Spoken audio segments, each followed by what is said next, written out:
National Development Minister Lawrence Wong says HDB's enhanced CPF housing grant is expected to balance demand between new and resale flats. Mr. Wong also touched on topics like the upcoming Greater Southern Waterfront development during a radio interview with CNA 938 this morning.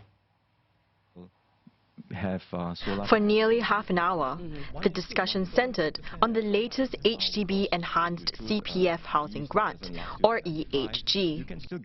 Mr. Wong said the design of the grant is likely to encourage more first-time buyers to consider resale instead of new flats. Analysts have noted that the resale market has declined 12% since 2013, and with almost 3 in 4 first-timers buying new flats.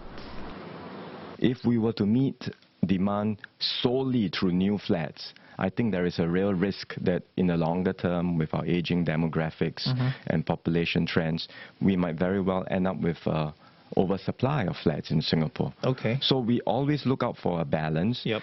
It's 75-25 today, and I would expect with the incentive structure now adjusted, there would be the 75% figure will likely come down in the coming years.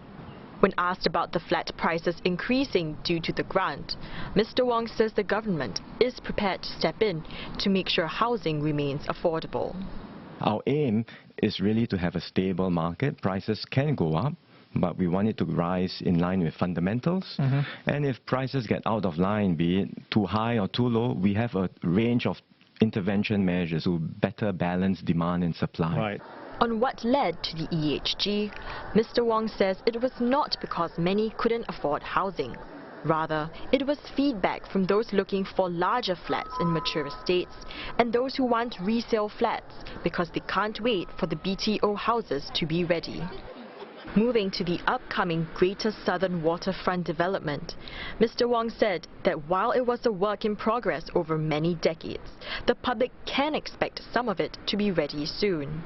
You don't have to wait 10 years for that. Not 10 years? You don't have to. So in your lifetime, you definitely can see developments. The Keppel Club site, the lease is already expiring quite soon. Pasir Panjang Power District, that area, I think that it's an area that we are ready for development. Right. So you don't have to, we have in fact already called for an ideas competition for people to give us their ideas on how the entire Pasir Panjang Power District can be readapted and reused.